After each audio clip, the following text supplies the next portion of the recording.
Olá, olá! Sejam todos muito bem-vindos a mais um novo vídeo aqui no seu quadro Iturantec. Eu sou o Mário Aguilar, aquele seu amigo nerdzinho, e hoje vim falar com vocês sobre o assunto do momento. Vamos descobrir coisas sobre o carro elétrico.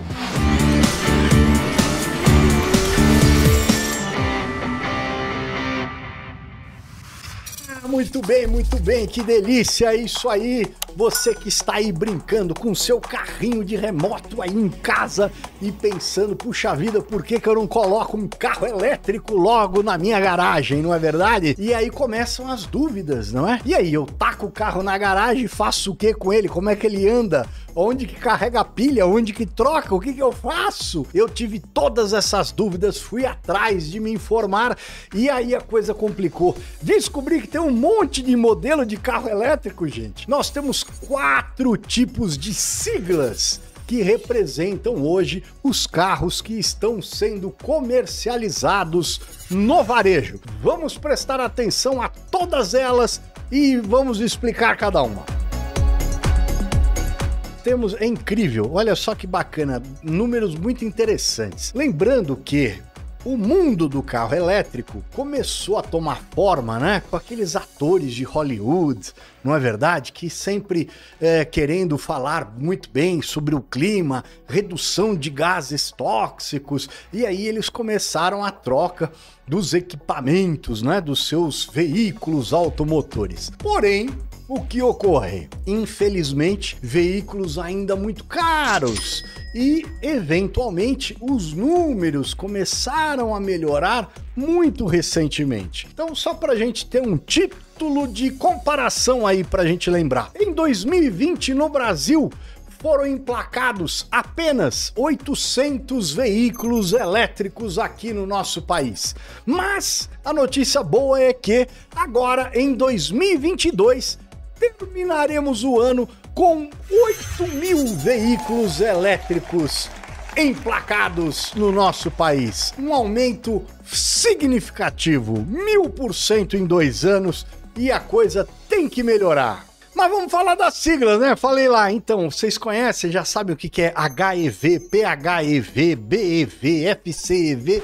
Não, nem eu. Então vamos descobrir um por um. O BEV é a sigla dita justamente para o tal do carro elétrico, onde ele só tem o motor com alimentação das baterias. Ele obrigatoriamente precisa ser carregado realmente numa tomada. E aí a gente começa a entender que existem postos que estão sendo colocados, distribuídos, aumentados em rodovias, shopping centers, grandes centros de comércios varejistas, isso por iniciativa das próprias montadoras. Lembrando que aqui no Brasil já temos 17 fabricantes de veículos ofertando veículos elétricos.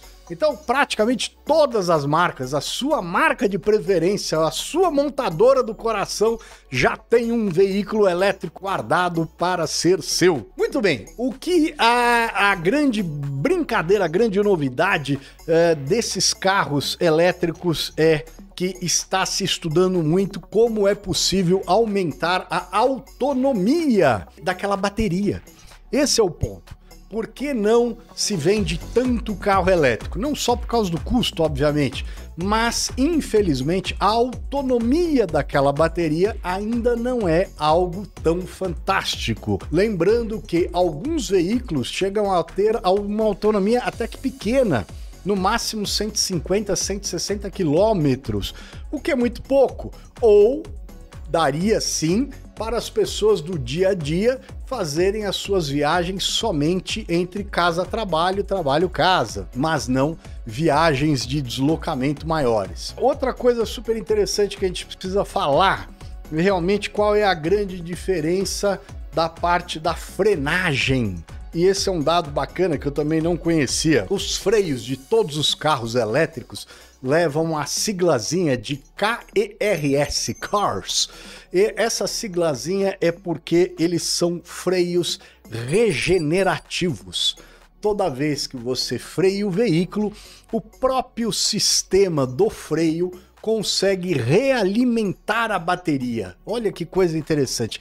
E isso se dá justamente por conta de uma ação da física.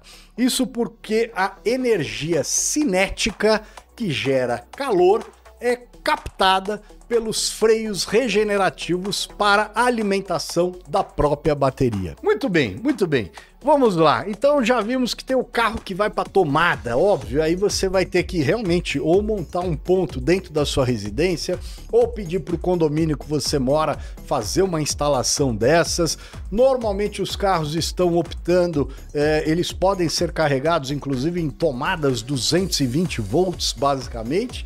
Agora, para evitar este tipo de problema, então foi criado o híbrido convencional, o HEV. Qual é a grande diferença entre o híbrido e o elétrico? O híbrido ele também tem a bateria elétrica, porém ele ainda mantém o motor a combustão. Então, ou seja, ele dá prioridade ao motor elétrico tomar a frente. Mas quando acaba a autonomia por conta da bateria, o motor a combustão toma conta, entra em cartaz. Então, a grande sacada é que você ainda deve continuar colocando combustível, ou gasolina ou diesel, em algum dos casos desse híbrido convencional, e ele ainda tem o motor tradicional acoplado com o elétrico.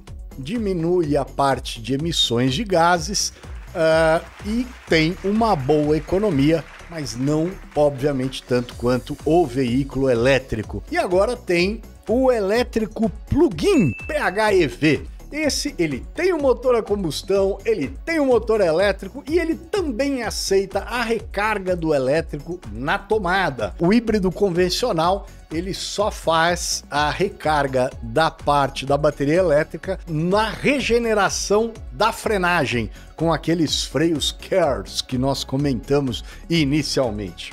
Muito bem, e para finalizar, temos um veículo que esse ainda não veio para o Brasil, é uma sigla FCEV, que são os veículos elétricos com célula de combustível, com uma célula de hidrogênio compactado. Eles estão sendo testados nos Estados Unidos, já temos alguns veículos por lá rodando, e talvez seja uma aposta para o futuro, enquanto a capacidade das baterias dos veículos elétricos não consigam gerar uma autonomia maior. Então, esses veículos com a célula de combustível do hidrogênio, eles conseguem, obviamente, baratear o custo do quilômetro rodado e sim eliminar o sistema de emissão de gases. Lembrando que uma média de 5 a 6 vezes é o fator da economia do quilômetro rodado quando você compara um carro elétrico a carro a combustão. Muito bem, falei demais, agora é hora da gente brincar dentro de um, né? Eu quero entrar dentro de um veículo elétrico e ver o que vai acontecer. Acabamos de ser convidados pela Ituran Mob e vamos fazer uma brincadeira e um test drive num veículo elétrico.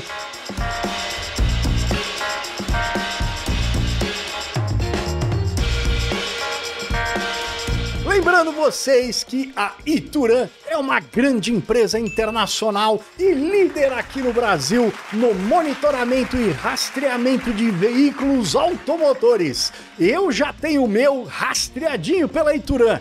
Acompanhe o nosso canal, dê o seu comentário, diga lá o que você quer que a gente grave nos próximos vídeos e a gente se vê muito em breve mais uma vez.